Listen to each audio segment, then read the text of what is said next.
নমস্কার বন্ধুরা, আমি বর্ণালী আর বর্ণালীস মিক্স ব্লগে আপনাদের স্বাগত জানাই। আজ আমি বানাবো দেশি মুরগির মাংস দিয়ে আলু দিয়ে ঝোল। দেখো, মাংসগুলো আমি ধুয়ে নিয়েছি, তার মধ্যে লেবু রস আর লবণ মেখে রেখেছি। এবার একটা আলু আমি টুকরো করে কেটে নিয়েছি, 3টে পেঁয়াজ টুকরো করে নিয়েছি আর 4-5 কোয়া রসুন কুচি করে নিয়েছি। এদিকে আমি আদা, গোলমরিচ, শুকনো লঙ্কা, ধনে আর জিরে নিয়ে নিয়েছি মশলাটা বাটার জন্য। এবার কড়াইতে আমি তেল দিয়ে দিলাম, তার মধ্যে একটু লবণ দিয়ে আলুগুলো আমি ভাজতে শুরু করলাম। এদিকে মশলাটা আমি নিয়ে নিলাম শিলনোড়ার উপরে বাটার জন্য। মশলাটা আমার বাটা হয়ে গেছে। দেখো, আলুটা আমার বেশ লাল লাল হয়ে গেছে। রান্নাটা আমি মিডিয়াম ফ্লেমে রেখেছি। আলুগুলো ভাজা হয়ে গেছে, তুলে নিয়েছি। ওই তেলের মধ্যে আবারও একটু তেল দিয়ে দিলাম। তেলটা ভালো গরম হয়ে গেছে। এবার আমি শুকনো লঙ্কা ফোড়ন দিলাম, তাতে দিলাম তেজপাতা আর জিরে আর দিলাম রসুন। রসুনটা বেশ লাল লাল হয়ে গেছে, কুচি করে রাখা পেঁয়াজ দিয়ে দিলাম। দেখো, পেঁয়াজটা বেশ খুন্তি দিয়ে ভালো করে নাড়ি উল্টে পাল্টে ভেজে নিচ্ছি। এবার আমি গ্যাসের আঁচটা লো ফ্লেমেই রেখেছি। মিডিয়াম ফ্লেমে দিলে আবার পুড়ে যেতে পারে। ভালো করে ভেজে নিচ্ছি আমি। বেশ লাল লাল হয়ে এসেছে। এর মধ্যে দিয়ে দেবো হলুদ গুঁড়ো আর লবণ দিয়ে ভালো করে উল্টে পাল্টে আবারও ভেজে নেব।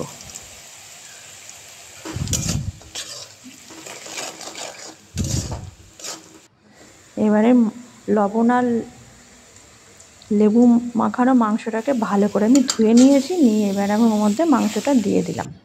দিয়ে আমি খুন্তির সাহায্যে উল্টে পাল্টে ভালো করে মিশিয়ে নিচ্ছি। দেখো, ভালো করে আমার মেশানো হয়ে গেছে।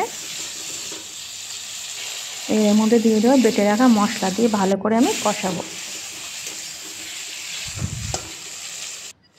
দেখো, মশলা থেকে বেশ তেলও ছেড়ে দিয়েছে।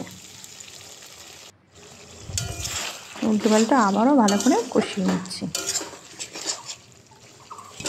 এবার ভেজে রাখা আলুগুলো আমি দিয়ে দিলাম, দিয়ে সবগুলো একসাথে ভালো করে কষাতে হবে।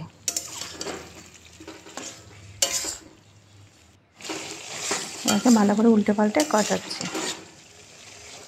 এবার আমি দিয়ে দেবো গরম জল। গরম জল দিয়ে দিলাম। দেখো, ফোটা শুরু হয়ে গেছে আর ডিমটাও দিয়ে দিলাম। দিয়ে একটা ঢাকনা দিয়ে আমি 20 মিনিটের জন্য সিম করে দিয়ে দিলাম সিদ্ধ হওয়ার জন্য। 20 মিনিট পরে আমি ঢাকনাটা তুলে দিলাম। দিয়ে দেখো, এবার খুন্তির সাহায্যে ভালো করে আমি নাড়িয়ে নিচ্ছি। দেখো, মাংসটা আমার খুব সুন্দর সিদ্ধ হয়ে গেছে।